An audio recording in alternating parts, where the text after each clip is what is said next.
बिस्मिल्लाहिर्रहमानिर्रहीम। अस्सलाम वालेकुम नाज़रीन, आप यूट्यूब चैनल देख रहे हैं। मैं इमरान खान हूँ। पाकिस्तान में भी एक से बढ़ के एक मजाक किया जाता है और कोई जितने बड़े ओहदे पर बैठता है वो उतना ही ज्यादा कौम के साथ मजाक करता है। उसका कोई और एग्जाम्पल नहीं मिलता, यानी जितना बड़ा आदमी उतना बड़ा मजाक। अभी जो है पाकिस्तान के चीफ जस्टिस याया आफरीदी, वैसे तो अब उनकी औकात कोई नहीं रही क्योंकि असल में तो इख्तियारात चले गए आईनी अदालत के पास। तो चीफ जस्टिस याया आफरीदी साहब ने एक कौमी कॉन्फ्रेंस बुला ली और वो भी जेल इस्लाहात के ऊपर। और इस कॉन्फ्रेंस में उन्होंने चारों सूबों के वज़राए आला को भी बुला लिया। खर्चा चेक करें आप कि एक कौमी कॉन्फ्रेंस हो रही है, उसके ऊपर बहुत बड़े पैमाने पर खर्चा किया जा रहा है। चारों सूबों के वज़राए आला को उसके अंदर मदऊ किया गया है, बहुत सारी ब्यूरोक्रेसी उसके अंदर आई और हुआ क्या, सिर्फ जुबानी जमा खर्च। जेलों की हालत क्या है वो आप भी अच्छी तरह जानते हैं, मैं भी अच्छी तरह जानता हूं, और जो लोग जेलों में रहकर आए हैं वो तो बहुत अच्छी तरह जानते हैं। मैं क्योंकि जेल में गया था, मैंने जेल के अंदर कैदियों के हालात देखे हैं। आप यकीन करें कि वो कीड़े मकोड़ों की तरह उन्हें रखा जाता है। आम कैदियों की मैं बात कर रहा हूं, जो लोग सियासी लोग हैं या जिनका असर रसूख है या जिनकी जान खतरे में है, उनके लिए थोड़ा बहुत कोई निकल आता है मार्जिन, या जो अशराफिया है उनके लिए तो जेल भी आसान बना दी जाती है। जैसा कि नवाज शरीफ की जेल थी, आपको याद होगा, जरदारी की जेल थी, वो तो जेल थी ही नहीं, जहां मर्जी वो आते जाते थे, जिससे मर्जी वो मिलते जुलते थे। बहुत सारे उनके दोस्त, उनके हमनवा उनके साथ मौजूद होते थे। नवाज शरीफ साहब को भी यही सहूलियात सारी मुयसर थी और बहुत सारे लोगों को आज भी ऐसी सहूलियात मुयसर है। आपको याद है ना कि शाहरुख जतोई ने कत्ल कर दिया था शाहजेब को कराची में, तो वो नौजवान को हर चीज, हालांकि उसके पालतू मुर्गे तक उसके पास जेल में थे और वो बड़ी मौजें कर रहा था। बाद में जब ये चीजें सामने आई तो बड़ा रोला पड़ गया था। बहरहाल ये याया अफरीदी साहब की ख्वाहिश थी और उन्होंने कौमी कॉन्फ्रेंस बुलाई और कौमी कॉन्फ्रेंस से खिताब करते हुए याया अफरीदी ने क्या कहा, पहले वो आप सुने। उन्होंने कहा निज़ाम इंसाफ में कैदियों के हकूक को कलीदी हैसियत हासिल है। ये आपने जुमला याद रखना है, कैदियों के हकूक, ये वो कह रहे हैं पाकिस्तान के चीफ जस्टिस। दूसरा उनका स्टेटमेंट, निज़ाम इंसाफ में बेहतरी महज फैसलों से नहीं आएगी बल्कि उन फैसलों पर मुअस्सर अमल दरामद से आएगी। अब जरा आप ये देख लें कि चीफ जस्टिस ने मुंह उठा के ये दो स्टेटमेंट तो दे दिए। एक तो कैदियों के हकूक की बात कर दी, दूसरा एक कि फैसलों पर अमल दरामद होना चाहिए। ये चीफ जस्टिस ऑफ पाकिस्तान कह रहा है।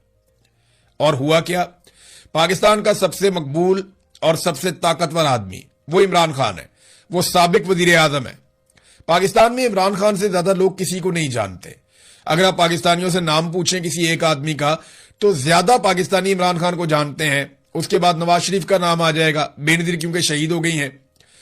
तो पाकिस्तान का जो सबसे ताकतवर मजबूत आदमी है और पाकिस्तान का जो सबसे मकबूल आदमी है, जिसको करोड़ों लोगों ने वोट डाला, जो साबिक वजीर आजम है, उसको तो आप इंसाफ दे नहीं पा रहे। तो आप कैदियों के हकूक की बात कैसे कर सकते हैं? आम कैदी को उसका हक मिले ये तो बहुत दूर की बात है। इस वक्त तो जो हक है वो साबिक वजीर आजम को बतौर कैदी उसका हक नहीं मिल रहा। 8 महीने से उसकी मुलाकातें नहीं हो रही, उसकी बहनें जाती हैं हर हफ्ते मिलने के लिए, और आप जेल रिफॉर्म्स की बात कर रहे हैं। जेल का अमला उसका वकालतनामा साइन करवा कर नहीं दे रहा, आप जेल रिफॉर्म्स की बात करते हैं। जेल में उसकी बीवी चिल्लाती रही, खातून अव्वल साबिक, कि मेरी आंख में तकलीफ है, और ये मजाक समझते रहे। और जब डॉक्टर आया तो फौरी तौर पे उसको अस्पताल में शिफ्ट किया। एक आंख उसकी बंद है, दूसरी का भी ट्रीटमेंट चल रहा है। एक साबिक वजीर आजम अपने बच्चों से बात नहीं कर पा रहा, वीडियो लिंक तो बहुत दूर की बात है, बच्चों के साथ वैसे ही बात नहीं कर पा रहा। तो ये सिर्फ इन्होंने कहानियां बनाई हुई है, कैदे तन्हाई के अंदर लोगों को रखा हुआ, वो केस भी अदालत में चल रहा है। तो चीफ जस्टिस ऑफ पाकिस्तान पहले अपने गिरेबान में झांकें कि हर आम कैदी को इंसाफ देने से पहले क्या वो पाकिस्तान के अंदर साबिक वजीर आजम को इंसाफ दे पाए। फिर एक के बाद एक झूठ बोलते हैं कि जनाब हमारे सूबे में बहुत अच्छा। सुहेल अफरीदी ने दावा किया कि जनाब खैबर पख्तूनख्वा में जेलों की हालत बहुत अच्छी है। आप पूछ लें पाकिस्तान तहरीके इंसाफ के जिन लोगों ने खैबर पख्तूनख्वा में जेलें काटी हैं निगरान दौरे हुकूमत के दौरान, वो आपको बताएंगे कितनी अच्छी है सूरत हाल। खैबर पख्तूनख्वा का कल्चर मुख्तलिफ है, थोड़ा सा माहौल और तरह का है, लेकिन जेलों की हालत कोई बेहतर नहीं है। ये कहानी आप सुना के लोगों को बहला नहीं सकते, बेवकूफ नहीं बना सकते। मरियम नवाज ने कह दिया जी मैंने बटन लगा दिया, ये कर दिया, कोई बटन नहीं है। जो लोग जेलों में उनसे आप पूछ लें, मैं जेल काट के आया हूं, कोई बटन नहीं, कोई सहूलत नहीं है। बच्चों के साथ क्या किस किस्म का सलूक किया जाता है, छोटे बच्चे जो जेल में चले जाते हैं, खवातीन के साथ क्या किया जाता है, कैदियों को किस तरीके से टॉर्चर किया जाता है। ये इस्लाहात रफ्ता रफ्ता जितनी हुई है उतनी हुई है। जेलों में तो गुंजाइश ही नहीं है कैदियों को रखने के लिए। एक एक बैरक में जहां पे 4 बंदों की जगह है वहां पे 40 बंदे भी बंद किए होते हैं इन्होंने। मैं जब जेल में था तो इस एक बात के ऊपर लड़ाई हो गई कैदियों में। ये मुझे आज वाकया याद आ गया कि वो बंदा जो एक छोटा सा वॉशरूम अंदर बना हुआ था ना सेल के अंदर, वो उसके अंदर नहाने की कोशिश कर रहा था तो उसका पानी उछल के बाहर आ गया, तो बाहर एक बंदा लेटा हुआ था, उसके ऊपर पानी गिर गया। वो जंग लगी वहां पे अंदर ही, मार मार के एक दूसरे को उन्होंने बुरा हाल कर दिया। पूरी जेल के अंदर रोला पड़ गया जनाब, सारे भाग के आए। बाद में बंदों को बाहर निकाल के टॉर्चर कर रहे हैं, सबको सुनवा रहे हैं कि देखो हम इन्हें मार रहे हैं, रात तक मारते रहे। ये मैं आपको लाहौर वाली जेल की बात बता रहा हूं। तो सुहेल अफरीदी साहब ने वहां पे जनाब मरियम नवाज ने अपने रोने धोने शुरू कर दिए कि जनाब जेल में मेरे साथ बहुत बुरा हुआ, मैं कैदे तन्हाई में रही, मुझे किताबें भी नहीं मिलती थी, मुझे सब झूठ और फ्रॉड। मरियम नवाज की वीडियो मुझे नैब के ऑफिसर ने खुद दिखाई थी। जब मरियम नवाज वहां पे कैद थी तो नैब के ऑफिसर ने मुझे खुद वीडियो दिखाई मरियम नवाज की, जिसमें मरियम नवाज टेलीफोन इस्तेमाल कर रही थी वहां पे कैदी के तौर पे। जेल में तो सिग्नल नहीं आते, ये जब नैब के पास थी वहां पे कैद में। पूरी लाइब्रेरी बनी हुई थी किताबों की, टीवी लगा हुआ था, बेहतरीन माहौल था, हर चीज में असर थी। ऐसा बेड लगा हुआ था और कमरा जो था वो पूरा का पूरा इस तरह था जैसे कोई बेडरूम होता है। और वहां पे मरियम नवाज उनको धमकियां लगा रही थी। और वो एक पुलिस वाली थी जिसने लाके वो टेलीफोन दिया था मरियम नवाज को।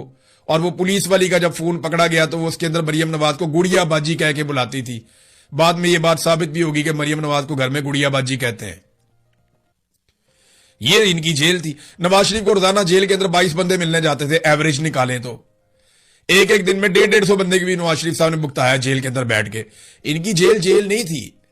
ये कहानियां सुनाते हैं, मेरी शुगर लो हो गई तो मैंने कपड़े इस्त्री किए फ्राई पैन के साथ, तो मैं जनाब कहते तन्हाई में चली गई, तो इतने गम और दुख। और जो जेल मरियम नवाज देखने के लिए गई वजीर आला बनने के बाद, जनाब मुझे वो जेल दिखाई जाए तो वो जेल अगर आप देखें तो चंगा भला कमरा है, उसके अंदर एसी लगा हुआ है, उसके अंदर सारी सहूलियात हैं, उसके साथ वॉशरूम अलग अटैच वॉशरूम है उसके साथ।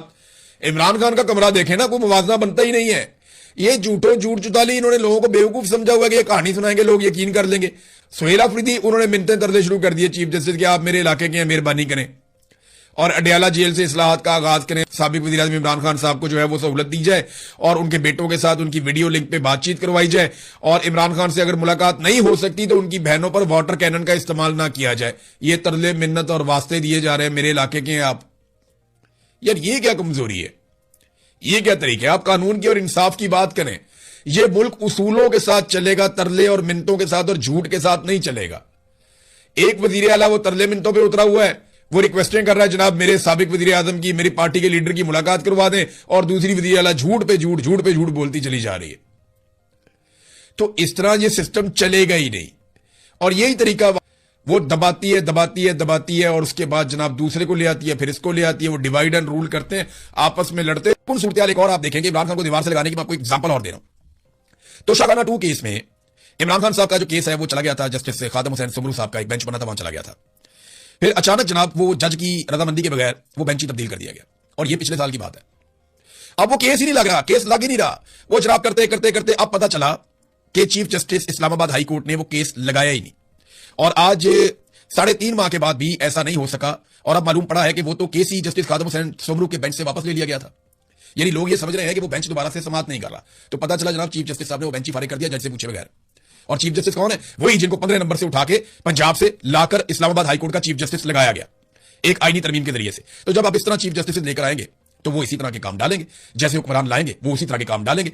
इसमें मेरे ख्याल में ना राब्ते करने चाहिए इंडिया के साथ, इंडिया को अंगेज करना चाहिए। इस हुकूमत ने इंडिया के साथ राब्तों में कोई कबाहत नहीं है इन्हें। ऐसा नहीं है कि इनकी कोई कुट्टी होगी इंडिया के साथ, इनके राब्ते हैं, हॉटलाइन हर वक्त चलती रहती है, और एक जंगबंदी हुई है, और इसके बीच में कुछ बातचीत भी हुई है इनकी। तो इंडिया के साथ राब्ते करें। जो सालिस मौजूद हैं ये सिंध ताश मुआहदे के, तो वो उन सालिसों और जामिनों के साथ बातचीत की जाए, उन्हें होश दिलाया जाए। हर फोरम पे पाकिस्तान को जाना चाहिए। लड़ाई जो है वो किसी भी मसले का आखिरी हल हो सकता है, और लड़ाई कभी भी मसले का हल नहीं होती। लड़ाई खुद ही एक मसला होती है, लेकिन बाद औक़ात लड़ाई के बाद मसले का हल निकल आता है, जब दोनों फरीकैन को होश आती है कि लड़ाई में काफी नुकसान हो गया। तो लड़ाई तो मसले का आखिरी हल होता है, बातचीत करें, डायलॉग करें, बैठे किसी तरह कायल करें, कुछ भी करें, लेकिन पाकिस्तान का पानी पाकिस्तान को मिलना चाहिए। और अगर अब कोई लड़ाई हो जाए या कोई कार्रवाई हो जाए ना, तो फिर पाकिस्तान को अब 70 साल से जो कौम के साथ वादे किए गए ना, वो पूरे करने चाहिए। यानी सियाचिन इंडिया ने छीन लिया, कारगिल पे इंडिया ने कब्जा कर लिया, तो पाकिस्तान की तो जमीनों पे इंडिया ने कब्जा ही किया है पाकिस्तान बनने के बाद से लेकर अब तक। तो अब पाकिस्तान की बारी है, पाकिस्तान को जो है वो कश्मीर को आज़ाद करवाना चाहिए। पाकिस्तान की फौज ने 70 साल से वादा किया हुआ है कि कश्मीर को हम आज़ाद करवा कर देंगे, तो वो भी करने पर लगे हाथों जब भी कभी कोई मामला छिड़े तो। और दूसरा जो है वो पाकिस्तान के पानी के ऊपर जितने बंद हैं फिर वो ख़त्म किए जाए, ताकि पाकिस्तान का पानी पाकिस्तान में बगैर किसी रुकावट के एक फ्लो के साथ आ सके। नादरीन, तेल महंगा हो जाता है ना पाकिस्तान में, एक अजीबोगरीब चीज मैं आपको बताता हूं। अब तेल सस्ता करने के लिए हुकूमत तैयार ही नहीं है, वो एक के बाद एक टैक्स उसके ऊपर लगाते चले जा रहे हैं। कोई इन्वायरमेंटल लेवी है उसको भी बढ़ा दिया इन्होंने। यानी किसी सूरत भी अवाम को रिलीफ देने के लिए ये हुकूमत तैयार नहीं है। आलमी मंडी में तेल की कीमतें जंग से पहले वाली सूरत हाल से भी नीचे चली गई हैं, लेकिन पाकिस्तान में नहीं। जंग हो जाए ना, आलमी मंडी में तेल महंगा हो जाए, तो पाकिस्तान में उसके असरात 24 घंटे में आते हैं। आलमी मंडी में तेल महंगा हो गया तो पाकिस्तान में 24 घंटे के अंदर तेल महंगा हो जाता है। लेकिन आलमी मंडी में तेल सस्ता हो गया तो पाकिस्तान में उसके असरात 3 हफ्ते से 1 महीने के बाद आते हैं। हम पागल हैं, हमें समझ नहीं आती पाकिस्तानियों को। यानी वहां महंगा होता है तो आप 24 घंटे में यहां महंगा कर देते हैं, वहां सस्ता होता है तो आपको सस्ता करने में 3 हफ्ते से 1 महीने तक मौत पड़ जाती है कि जनाब हमने सस्ता नहीं करना। तो अजीबो गरीब किस्म के जेब कतरे जो है वो पाकिस्तान के ऊपर इस वक्त मुसल्लत हैं। नादरीन, यहां पे एक फैक्ट है जो पेश किया डॉक्टर हुमायूं मोहम्मद साहब ने। यह फैक्ट मैं पहले आपको बता चुका हूं, लेकिन आपको मैं याद दिलाता रहता हूं कि आईपीपीज का जुर्म पाकिस्तान के साथ शरीफ खानदान ने सबसे बड़े पैमाने पर किया। इमरान खान साहब ने अपने दौरे हुकूमत में कुछ चीजों को रोका और फिक्स किया। अगर इमरान खान साहब 2021 में आईपीपीज के साथ बातचीत ना करते और डॉलर रेट 148 के ऊपर फिक्स ना करते तो आज सूरत पता क्या होती, ये मैं आपको बताता हूं। हुआ यह था इमरान खान साहब के दौरे हुकूमत में कि डॉलर तो महंगा होता चला जा रहा था और उसने 200-250 तक पहुंचना था। इमरान खान साहब के दौर में जब डॉलर का रेट 175 था तो इमरान खान साहब ने आईपीपीज को इस बात के ऊपर कायल कर लिया और उनके साथ मुआहदा कर लिया कि आप 148 पे फिक्स कर दें। डॉलर चाहे 500 का भी हो तो आपको 148 के हिसाब से पेमेंट की जाएगी, क्योंकि नवाज शरीफ साहब ने तो डॉलर के रेट पे दिया था, उनको पता था 300 तक डॉलर जाएगा तो मुनाफा ही मुनाफा आईपीपीज का, कमीशन ही कमीशन, मौजे ही मौजे। लेकिन इमरान खान साहब ने उसको 148 पे फिक्स कर दिया। और अब जब डॉलर 350 रुपए का या इससे ज्यादा कीमत का है, लगभग 300 रुपए के आस पहुंचा हुआ है, तो नतीजा पता क्या निकलना था। अगर इमरान खान साहब ये डॉलर रेट 148 पे फिक्स ना करते तो आज पाकिस्तान के ऊपर 2500 अरब के बजाय 5000 अरब चढ़ता हर मर्तबा और पाकिस्तानियों को यह पे करना पड़ता। तो अब भी जो है वो वफाकी वजीर पानी और बिजली ने खुद कहा कि जनाब हम जो बिजली इस्तेमाल करते हैं वो 1 यूनिट होती है और जो हम पैसे देते हैं वो 4 यूनिट के देते हैं। नादरीन, आपको बोर्ड ऑफ पीस याद होगा, साबिर शाकिर साहब इसको बोर्ड ऑफ नेतन कहते हैं, नेतन्याहू। तो बोर्ड ऑफ पीस जो बनाया गया था इसराइल की सपोर्ट के लिए अमेरिका की जानिब से, पाकिस्तान उसका हिस्सा बना, आपको अच्छी तरह याद होगा। अब वो मुतहरिक हो गया बहुत तेजी से और वो अपना काम शुरू कर चुका है। बोर्ड ऑफ पीस के तहत बहुत सारा जो दिफाई साजो सामान है, गाड़ियां हैं, इक्विपमेंट है, वो गजा में पहुंचाया जा रहा है। और आने वाले दिनों में ये एक रिपोर्ट मेरे पास मौजूद है, इसके मुताबिक फलस्तीनियों को मैसूर पनाहगाहों में धकेल दिया जाएगा और फलस्तीनी वहां पे बंद हो जाएंगे। और ये पूरा जो एरिया है ना गजा का, ये एक अजीब जंगल बन जाएगा।